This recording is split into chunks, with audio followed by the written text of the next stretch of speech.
Y bueno, lo que les quería platicar hoy, le puse este título, Ciencia de redes en problemas de energía y sustentabilidad, un poco para no decir nada y para tratar de dar un poco de libertad a mi plática, de hablar de algo relacionado con lo que hemos estado haciendo.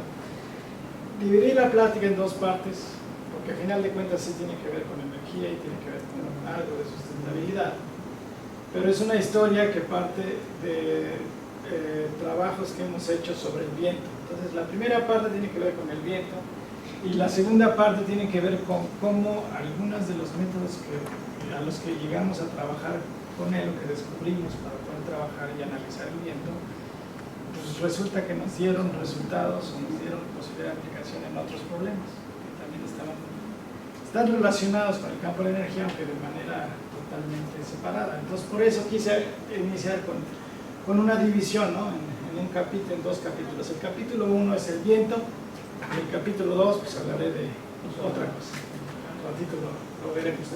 Entonces, bueno, aquí hay un pequeño fragmento del poema de Benedetti, nada más por poner algo, ¿sí? y de hacer la división del capítulo. Pero bueno, hace ya algunos años empezamos a estudiar cuestiones eólicas en el instituto. Es una de las áreas más nuevas del instituto. O sea, el Instituto de Energías Renovables, que se creó pues ya casi unos 7 años atrás, ya estamos a punto de cumplir 8 años, venía de ser un centro de investigación en energía solar. O sea, nuestra tradición era solar. El compromiso al convertirse en un instituto de energías renovables era abrir líneas hacia las diferentes fuentes renovables de energía. La eólica es una de ellas, y hacer algún estudio de eólica fue como una demanda del propio instituto. Entonces algunos empezamos a trabajar en algunos temas y incluso en alguna ocasión ya había yo platicado algo de lo que habíamos hecho aquí al grupo de ustedes, ¿no? Y hay un poco. Entonces voy a dar un poco de los antecedentes más o menos de lo que era. Y la historia empezó con este tipo de datos. O sea, todos los que hayan hecho viento pues han visto estas series de tiempo, ¿no? O sea, de hecho esta serie de tiempo creo que salió de aquí una vez. Es una serie de tiempo de algún sitio en la Ventosa, o sea, y en algún periodo de tiempo, unos cuantos días. No les voy a decir de dónde, pero así es. Y es común encontrar este tipo de comportamientos que nos hablan de que la velocidad del viento pues es una variable de estas que se llaman estocásticas, ¿no? Y sin embargo no es tan estocástica, o sea, algo tiene que tener importante. Entonces, el estudio de la dinámica del viento, digamos, a nivel fundamental, de la física del viento, es uno de los temas importantes en la física. Bueno, yo soy físico, me muevo en estos temas un poco en el límite entre la física y la posible aplicación, pero bueno, parte de mi prejuicio formativo es ir hacia la física de las cosas. Y la física del viento pues es una física compleja, es un fenómeno complejo, y eso hace que sea interesante y que trabajarlo tenga un interés especial. Entonces esas series es lo que comúnmente nos encontramos, y comúnmente esas series provocan distribuciones de velocidad como esta, que los que se dedican a energía eólica inmediatamente ven una distribución de Weibull y la ajustan, y aquí queda bien bonita. En este caso puede quedar una Weibull bien bonita y seguir adelante, ¿no? Y empezar a hacer análisis con eso. Sin embargo, por ahí en algún momento de la historia se nos ocurrió observar esto en dos dimensiones. O sea, la velocidad es un vector y siempre los datos de viento reportan velocidad y dirección, ¿sí? Aunque sean velocidades y direcciones promediadas cada 10 minutos, las podemos graficar entonces como vectores, porque son a final de cuentas velocidades. Entonces, si alguna vez se nos ocurrió hacer eso, pues nos encontramos algo así en ese tipo de datos. Como les decía, son datos de la Ventosa, datos reales. Y esto ya nos empieza a decir que lo que era una distribución de Weibull para la magnitud de las velocidades es un poco más complejo en dos dimensiones. O sea, pero nos habla de que la velocidad no va a cualquier lado en este espacio. A los físicos nos gusta eso porque con frecuencia analizamos espacios que se le llaman espacios fase, en donde las restricciones de la física no te permiten tener cualquier velocidad, cualquier posición, ¿no? Ese es el espacio fase, en donde tenemos restricciones. Y aquí pareciera que en el viento hay restricciones naturales, o sea, la velocidad pues no se distribuye en cualquier lugar. Tiene regiones específicas en este espacio de velocidades. Por supuesto que este no es el espacio físico completo, pero es el espacio físico que medimos, porque las estaciones meteorológicas nos suelen reportar solamente eso, una magnitud y una dirección, ¿sí? Pero se puede analizar pensando de esta manera. Y esto nos llevó a pensar, por supuesto, si yo lo acumulo en el tiempo, o sea, si en vez de poner unos cuantos días pongo años o meses, empieza a dar una figura como esta. Esta es la misma figura, pero ahora acumulados, donde hay más puntos, colorea más, y lo puedo dejar acumular por un año, por ejemplo. Este es un acumulado de un año. Y esto que se dibujaba aquí se convierte en una nube de puntos. Y aparecen otras nubes. Esta aparece aquí. Y si nos fijamos bien, pues aparecen algunas más pequeñas que podría nuestro ojo detectar. Nuestros ojos y nuestro cerebro tienen una capacidad natural para detectar patrones. Es un clasificador natural. Sí, o sea, esa es la inteligencia. Nuestro cerebro no es una inteligencia artificial, ¿verdad? Es una inteligencia natural. Entonces, inmediatamente lo primero que nos viene a la cabeza es este patrón, o sea, hay cúmulos, ¿sí? Y estos cúmulos se podrían clasificar, ¿verdad? Y esa clasificación podría tener algún sentido físico, o sea, otra vez como físico, eso es lo importante. ¿Qué podrían determinar estos cúmulos? Pues el conjunto de variables meteorológicas, de variables orográficas del sitio, ¿no? O sea, por supuesto es un fenómeno complejo. Ese conjunto de variables puede ser enorme e incluso podríamos no poderlas conocer todas, pero sí conocemos el efecto. Entonces a esto nos dio por ponerle un nombre y les llamamos pues estados de viento, o sea, nada más por ponerles un nombre, y los definimos como estas regiones del espacio de velocidad en donde los puntos se agrupan en nubes que además podrían seguir una función de distribución de probabilidades bien definida. Curiosamente, esta función de distribución podría ser incluso una gaussiana, bivariada. Eso es lo interesante, porque las gaussianas siempre atraen la atención, ¿no? Porque es el azar más estudiado, el de las gaussianas. Hasta les decimos distribuciones normales, ¿verdad? Como si la naturaleza fuera lo normal. Pues parece que esto también para el viento pudiera ser lo normal. Entonces así podemos concebir el estado de viento, y entonces podríamos analizar el viento como esto, más o menos, o sea, clasificando, y como una superposición de gaussianas. Esa es la misma figura anterior, nada más rotada para hacerla un poco visual, y puesta en 3 dimensiones, y aproximada por una separación de gaussianas. Y ya aquí ya les dije una separación de gaussianas. Es como hacer un análisis de Fourier con gaussianas. Y ahí el problema es que las gaussianas no forman una base bien definida, entonces son ortogonales y las series no están totalmente bien definidas. Entonces es un problema matemático, pero de manera práctica se podrían aproximar así. Y entonces estos estados tienen la pequeña dificultad que no los podríamos determinar desde una ecuación hidrodinámica, o sea, modelando el viento con todos los términos de una ecuación como la de Navier-Stokes, de fluidos, ¿no? De esa óptica, porque no podemos conocer todas las variables completas, o a lo mejor sí, pero es una tarea titánica. Entonces conocer la causa de esto es difícil, pero sí podemos aplicar métodos de machine learning para separarlos y para estudiarlos por separado. ¿Cuáles son estos métodos? Pues clusterización en inglés, acumulación en español, métodos de clasificación. Y el método de clasificación más simple y usado pues es el famoso Camins, ¿no? Y si se aplica el Camins, se puede hacer una separación que sea como esa y que construya este tipo de estructuras, ¿no? Y eso es relativamente fácil, rápido, barato para la computadora, etcétera, etcétera. Entonces, estudiar esos estados de viento parece no ser muy complicado desde los datos. Hoy en día en el instituto ya estamos tratando de hacerlo también desde el otro camino.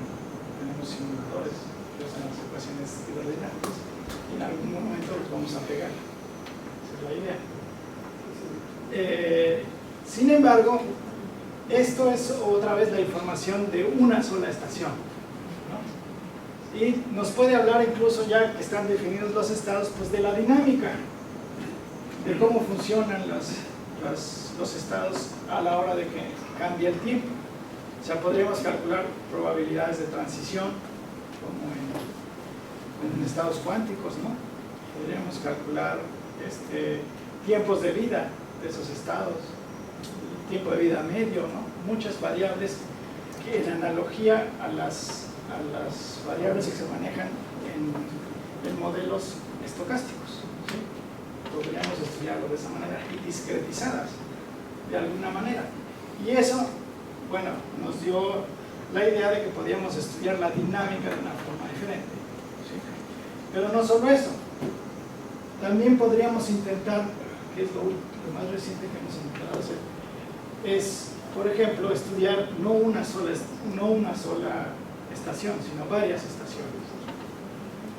Y llegó en nuestras manos algunos datos de 4 estaciones. Y eso nos hizo caer en tentación, ¿sí? 4 estaciones en Zacatecas, que además tienen una distribución como esta. Algunos a lo mejor ya conocen esas estaciones aquí. Son 4 estaciones distribuidas con una separación, pues en una escala de 50 kilómetros, podrían ser del orden de 20 o 30 kilómetros entre ellas, en una región de unos cuantos cientos de kilómetros. ¿Sí? O sea, es una escala media. Y entonces, en esa escala, la información colectiva nos podría dar ahora pie a pensar a cómo funciona ese sistema regional. ¿Sí? Entonces, tratar de definir algo así como estados regionales. ¿Sí? Esa fue la idea que partió. Entonces, ¿cuál sería el paso? Si yo puedo analizar con Machine Learning una estación, pues ahora voy a analizar con Machine Learning las 4 estaciones. ¿Qué me va a salir de esas 4 estaciones? Pues me van a salir estos mapas de densidad, tal cual, como los que mostré anteriormente. Cada una va a tener sus propias características, pero como están en una región común, cada una también debería tener cosas en común con la otra. O sea, puede suceder que si hay una corriente de viento que cruza toda la región, pues tiene que aparecer en las 4 estaciones. Y es algo que se podría descubrir de los propios datos, ¿no?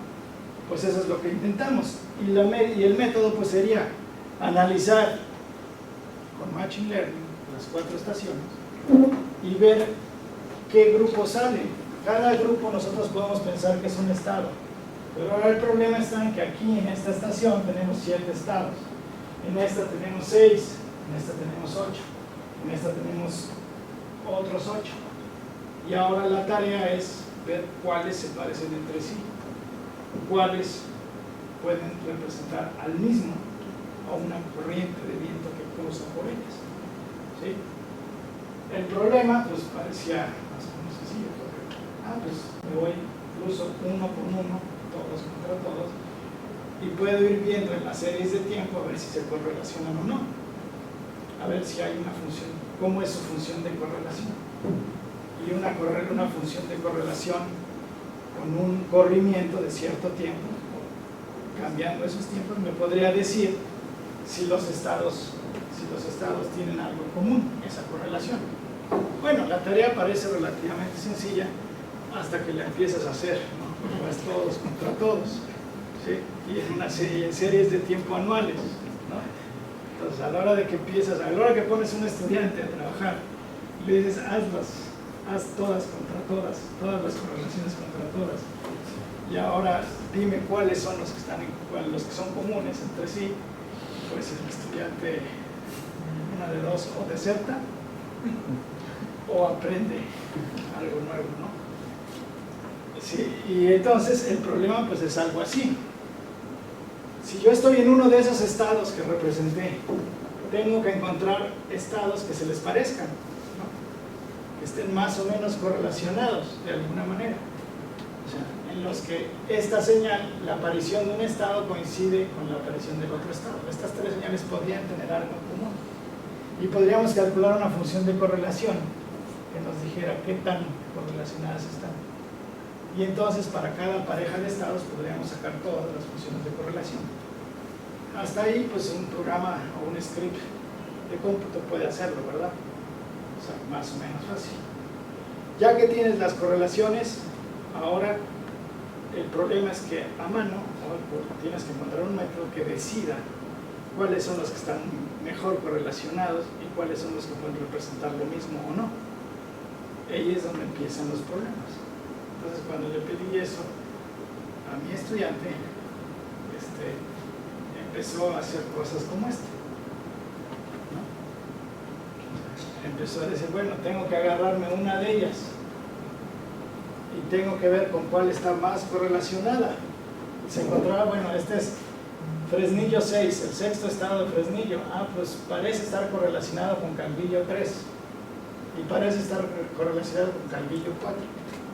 Pero Calvillo 4 parece estar relacionado no solo con Fresnillo 3, sino con, ya no me acuerdo cuál es esta, 4. ¿Sí? Y entonces de manera natural empezó a construir una red, casi sin darse cuenta. Bueno, lo más curioso es que mi estudiante sí se dio cuenta, ¿sí? Y cuando se dio cuenta de que esto era una red, entonces se dedicó a aprender algo de teoría de redes, ¿sí? Y entonces, en lugar de hacer una clasificación o buscar una clasificación en puntos, pues se puede hacer una clasificación en redes. A esto se le llama análisis de comunidades. Es lo que se hace en las redes sociales, ¿no? O sea, quien tiene más ligas pertenece a una comunidad. Si estás más ligado, si estoy más ligado a la gente de este lado, pertenezco a esta comunidad, por ejemplo, ¿no? Si tengo más ligas. Entonces, es un análisis como esto. Ya medio hecha la figura, pero es decir, separar otra vez en cúmulos. Pero ahora los cúmulos están en relación con las ligas. ¿Y cómo se puede construir entonces la red? Pues la red, esta liga se puede decidir con base en esa función de correlación. Puedo ponerle un umbral de correlación y decir, voy a tomar las ligas de este estado que están correlacionadas hasta cierto nivel, ¿no? Hasta un 60%, 70%. Y veo cuáles son las que se correlacionaron al 70% con esta. Me voy a esta y veo cuáles se correlacionaron al 70% con esa. Y así, todas. Y así construyo la red. Armada la red ahora, puedo ver cuáles son los puntos que están más ligados entre sí, los puntos que están más ligados entre sí, y separarlos en comunidades para ver si esos son los que forman pues un estado regional, ¿verdad? Faltaría ver si eso sirve para ver. Entonces lo que sale es algo así. La primera red que les puse de Calvillo construida se puede separar en comunidades y nos salieron aquí 3 comunidades de estados, cada una con su respectiva estación y su respectivo estado. ¿Sí?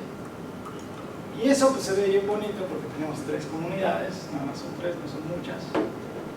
Sabemos que estas tienen buena correlación entre sí, sabemos que estas tienen buena correlación entre sí y sabemos que estas tienen buena correlación entre sí. La pregunta que sigue es si eso sirve para algo. O sea, si representa algo físico, alguna realidad, ¿no? Sigue estando abierto el problema, no es tan sencillo. Pero se puede, por ejemplo, visualizar algunas cosas. Y aquí les pongo este video a ver si... A ver, este video tiene las 4 estaciones. Lo que estamos viendo son los vectores de velocidad. Pero los colores pueden ser 3, uno por cada comunidad. El azul, el rojo y el verde, ¿no? Son 3 colores. Entonces los que estaban en la comunidad 1, que son rojos, en la 2 son azules y en la 3 son verdes. Si lo observamos, ¿qué me pueden decir de esos colores? Por ejemplo, vamos a tratar de detenerlo. No sé si puedo, estoy en medio de la presentación. Pero salta a la vista, por ejemplo, que de pronto todos son azules, ¿verdad? ¿En qué momento todos son azules? Sí. ¿No? ¿Se dan cuenta? Y de pronto son verdes, ¿vieron? Sí. ¿Y en qué momento era verde? Pues cuando de pronto vienen así. Y rojos, cuando de pronto vienen 2 así. Entonces a veces son rojos, pareciera que son 2 rojos cuando vienen así, pero a veces hay uno que se sale, ¿no? Entonces pudiera existir que una situación regional es una corriente que se abre así, ¿verdad? Y que afecta menos a esta estación porque aquí la orografía es diferente, ¿no? Entonces el estado regional podría ser como flechas hacia acá y una flecha al revés, ¿sí? Eso no sé por qué, luego los físicos nos acordamos de eso, me recuerda a los sistemas de spin, de arriba abajo, estados así, ¿sí? Entonces un estado regional podría estar definido por esas direcciones de las flechas y pareciera que las comunidades lo captan, ¿sí? Captan cuando todas están así, captan cuando todos están así y una así, captan cuando hay 2 así y una así. Aquí todavía esto, aclaro, no está totalmente terminado. Los datos tienen huecos, por ejemplo, aquí no hay señal aquí, ¿sí? ¿Por qué? Porque tengo todavía algunos problemas con las series, ¿no? Hay a veces datos vacíos, ¿no? Pero en general pareciera que sí tiene una repercusión, ¿sí? Y eso es lo interesante, porque entonces lo que estamos creando es un análisis de viento que viene de los datos puntuales. Las estaciones de viento son puntuales, es como en escala espacial, es como un estado microscópico, puntual. Y ahora estoy trasladándolo a un estado que ya tiene dimensión, 50 kilómetros, estados regionales, 50 kilómetros. Entonces estoy construyendo una descripción multiescala, ¿sí? Con la información puntual construyo al menos algo de información, reconstruyo algo de información ahora en esta escala. Podríamos intentar ir todavía más allá, escalas más grandes, ¿sí? Podríamos incluso comparar con simulaciones de viento reales para ver si aparecen los mismos estados. Pues eso ya lo estamos tratando de hacer, para ver si podemos ir escalando ahora hacia arriba. Parte de los problemas es los simuladores funcionan a escala planetaria o escala intermedia, digamos, es un país, a escala de un estado o de un país, y luego te brincas a la escala pequeña, que son los datos, ¿sí? ¿Cómo encontramos información de todo eso? Pues es construir esquemas multiescala. Es un poco lo que estamos tratando de hacer. No lo estamos haciendo de abajo hacia arriba, hacia bottom up, dicen los gringos, ¿no? Otros lo están haciendo al revés, ¿no? Bottom, ¿no? Pero bueno, los dos caminos son necesarios para entender las dinámicas, sobre todo dinámicas tan complejas como las del viento.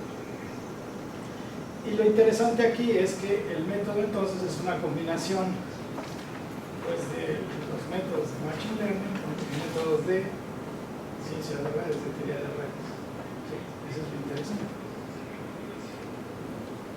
Y con eso cierro tantito aquí. Esto está abierto, no lo hemos terminado, o sea, ya le avanzamos, ya encontramos incluso una manera de cerrar este capítulo, o sea, nos falta ya poco para cerrar esto, y abre muchas posibilidades, ¿no?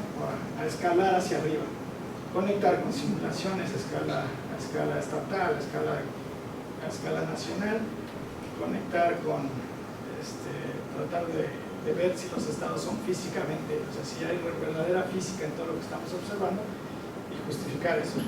Ese es el proceso final de este transfer. Eso es todavía un buen trecho. El siguiente capítulo, aquí voy a abrir el siguiente capítulo de la charla, capítulo 2, tiene que ver con algo más complejo, que son con las cuestiones sociales de la energía. La energía, la pobreza y género. Y ahora estamos hasta de moda, 4T, ahí está. Vamos a ver, es un tema de moda, ¿no? La pobreza energética y todo esto.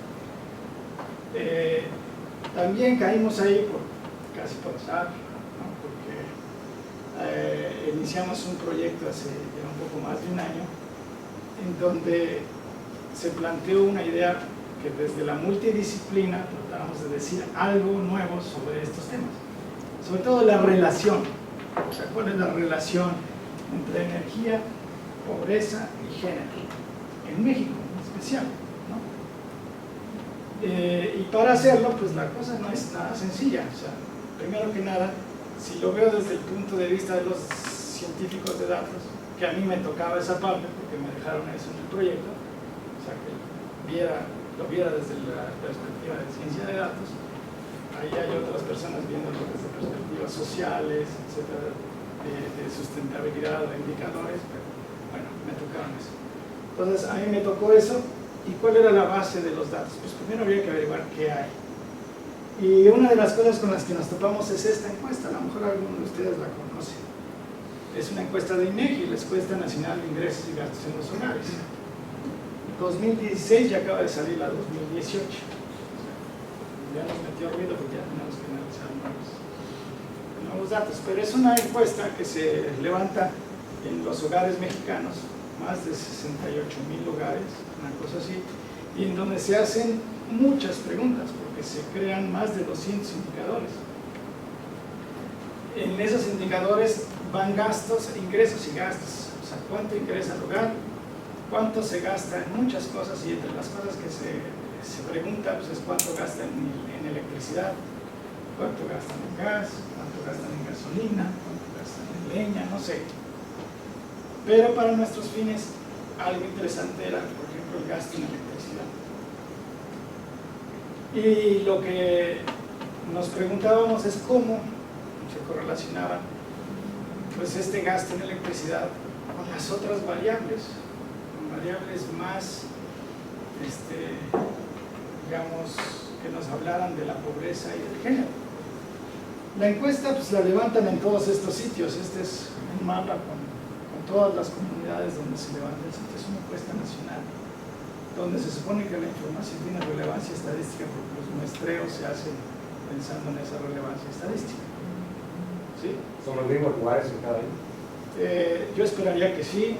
O sea, el INEGI tiene una tabla ya fija de localidades, y quizás en algún momento hacen ajustes, no lo sé, supongo que deben tener un proceso de aprendizaje, pero al menos las dos encuestas, la del 2016 y esta de 2018, parecen ser muy cercanas, aunque la de 2014 sí había cambios metodológicos importantes que nos hacían muy difícil poder comparar entre ellas, ¿no? Hay que luchar con eso también, pero bueno, como sea, puede ser un retrato instantáneo de lo que está pasando, ¿sí? Y bueno, las variables que aparecen pues son muchas de estas, ¿no? Las pongo ahí en una nube nada más para que me digan qué tan fácil es ver las variables, ¿no? O sea, no es nada fácil decidir qué afecta al consumo de electricidad en un hogar. Entonces, la estrategia metodológica ahí fue, por ejemplo, bueno, si queremos hablar de género, que es una cuestión muy difícil, entonces, una manera de abordarlo, como tal vez la única manera de abordarlo desde estos datos, pues es poniendo el sexo, aunque el sexo no sea el género, ¿no? pero es la información que tenemos, es el sexo del jefe de familia, para acabar la demografía. O sea, ya hay connotaciones sociales, todo lo que quieran, pero no hay mucho de donde más agarrarse.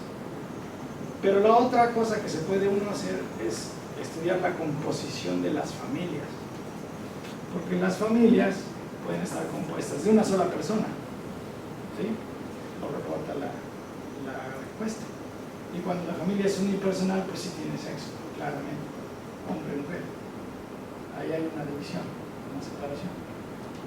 Puede ser una familia bipersonal, dos personas. Podría ser una pareja, hombre y mujer, donde el jefe sea el hombre o la mujer. ¿Sí? Eso se puede extraer de los datos.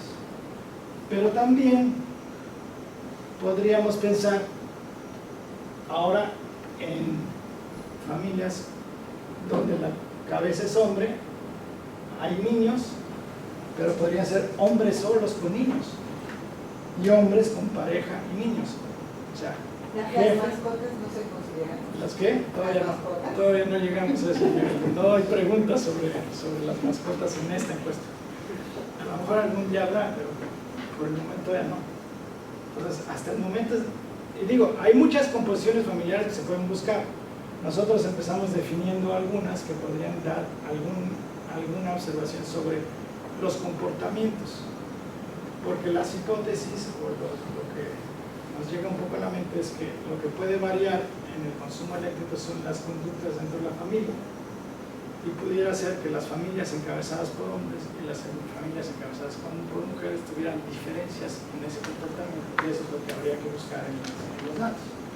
Entonces empezamos definiendo este tipo de familias, o sea, solas, parejas con niños y haciéndose cargo de adultos.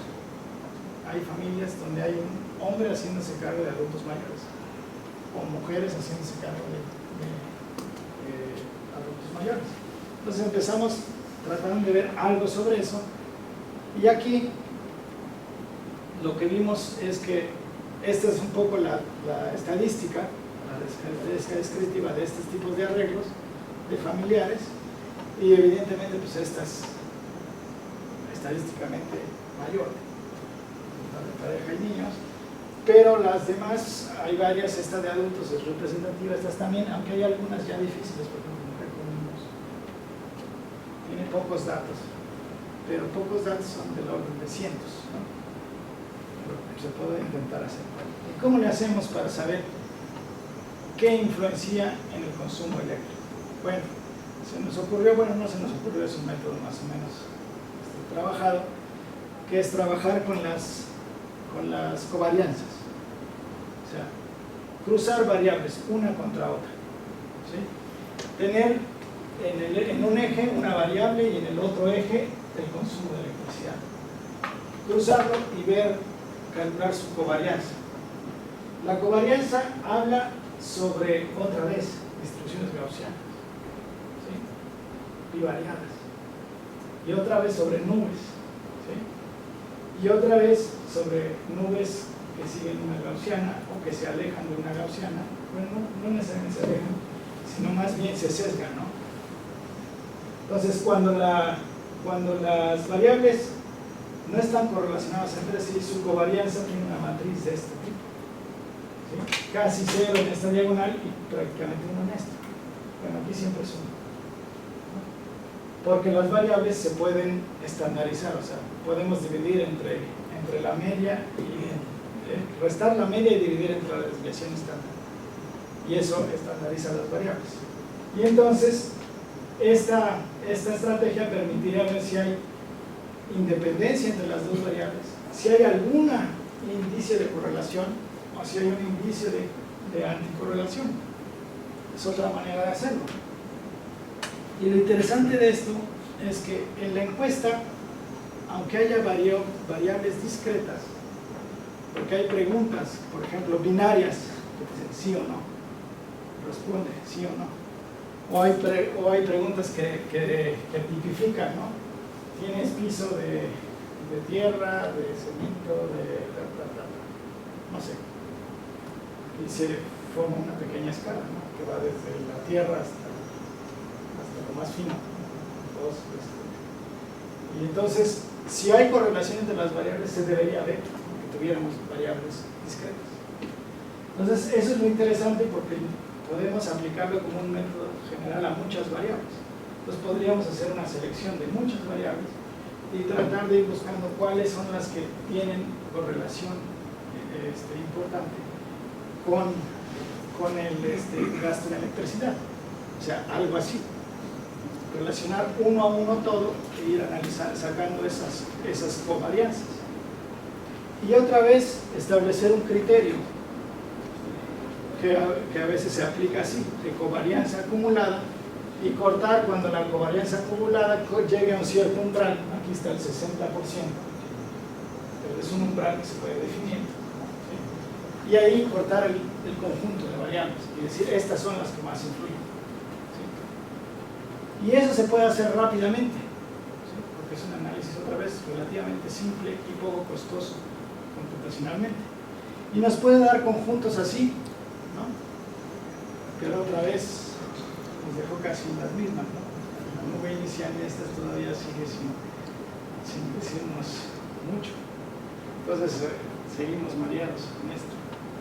Pero si se fijan cómo fui construyendo el método, es lo mismo que habíamos hecho para el viento, muy parecido. Entonces la pregunta aquí era, ¿y si establezco una red? ¿Sí? Si empiezo a hacer conexiones entre ellas y establezco una red y luego otra vez hago un análisis de comunidades, ¿sí? A lo mejor eso me representa algo. Entonces aplicamos exactamente la misma idea que traíamos del viento y lo aplicamos a este conjunto de variables, ¿sí? El resultado es algo así, ¿sí? Donde ahora los puntos rojos son las estructuras familiares y los puntos grises son las variables. Digo, no es que sea muy fácil de ver, pero esta red empieza, si la conviertes en comunidades, empieza a dar información ahora de cuáles son las variables más relevantes para un tipo de familia y qué tipos de familia están relacionados. Estos subconjuntos yo los puedo ampliar para analizarlos de uno en uno y lo que me sale son cosas así. Esa es una de las comunidades. Entonces vean, tengo hombres. En esta comunidad aparece la familia de hombres con niños y hombres solos. Entonces, algo tienen que tener en común. ¿Qué tienen en común todo esto? En su consumo eléctrico. Estas variables son las que influyen en su consumo eléctrico. La dirección del vector a qué corresponde. Y curiosamente aquí la dirección es unidireccional, porque voy de familia a variable, no al revés. Por eso sí llevan dirección. Esta red es direccionada. Las del viento no. ¿Pero es covarianza? La covarianza la uso para establecer la liga. Eso no lo Sí, o sea, esta está ligada con esa porque entra en el conjunto. Era correlación. En el otro era correlación. Sí, o sea, esa es la diferencia fundamental. Sí. Entonces, aquí lo que se observa es que los hombres solos y los hombres con niños tienen muchas cosas en común, todo esto en común y algunas diferencias, ¿no? Variables.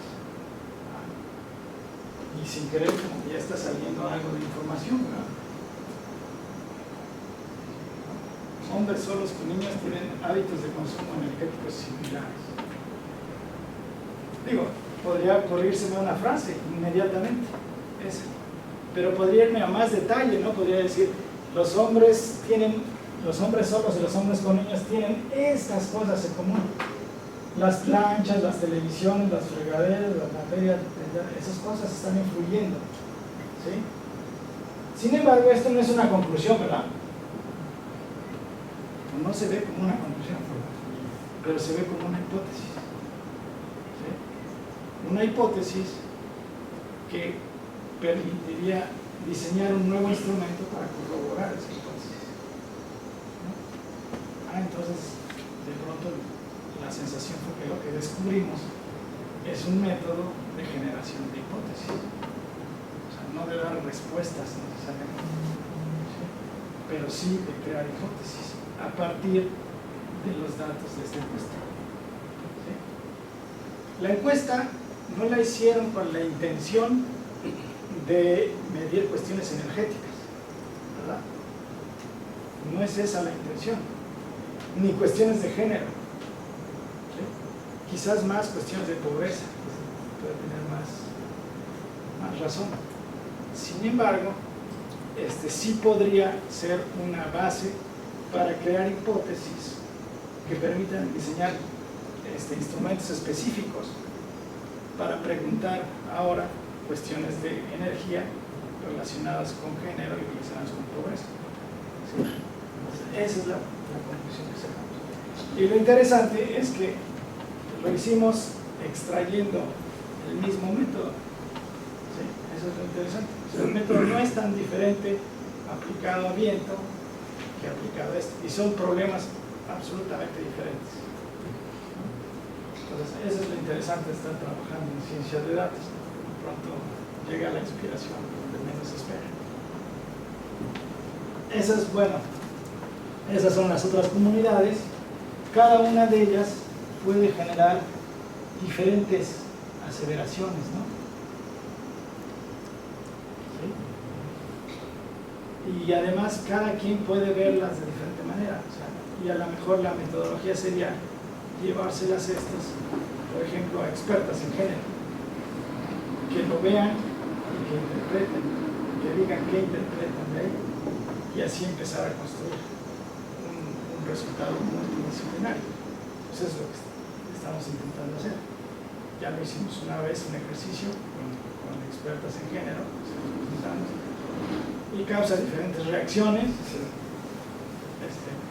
pero salen cosas, eso es interesante. Y finalmente, esto se puede correlacionar también con lo que se llama pobreza energética. Este es un artículo que nos encontramos para medir. Hay muchos métodos para medir la pobreza energética. El que más nos convenció es un método que mide carencias. O sea, se basa en los electrodomésticos. O sea, de todos los conjuntos de electrodomésticos que se pueden definir, tú puedes pensar cuáles son los electrodomésticos que existen en una sociedad como la nuestra.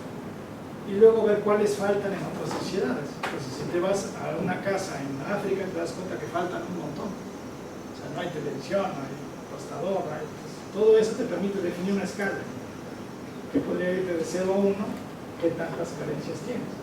Y si está definida en relación a esos electrodomésticos, pues el que tiene más carencias es el que es más pobre, de alguna manera. Es una manera de hacerlo. Y eso se puede incluir en las redes, esa información. ¿Por qué? Porque las ligas pueden tener peso. Podemos pesar las ligas de la red ahora con una variable como esta, que podría ser el nivel de carencias. Y entonces se reestructuran y vuelven a aparecer. Y entonces podrían hacerse hipótesis ahora con los niveles de carencia en estas. Estas son las mismas, nomás organizadas para que sean visibles, ¿no? Y de ahí también nuevamente se pueden hacer hipótesis sobre las estructuras familiares y sobre las variables que afectan a esas estructuras. ¿Sí? Y con eso ya se generan nuevas hipótesis. ¿Sí? Y ya para terminar, pues nomás les quería enseñar la red de trabajo que he estado haciendo todo eso. Aquí son los que han participado. Ahí estoy yo, la doctora Carla Sedana, el doctor Antonio del Río, el doctor Manuel Martínez, Guillermo Olvera es mi estudiante que trabaja en teoría de redes. Este es el grupo que ha trabajado en la parte de estados de viento, dos estudiantes más. Y si le aplico un análisis de comunidades, pues esto sale así. ¿Quién sabe por qué? Así salió. Gracias.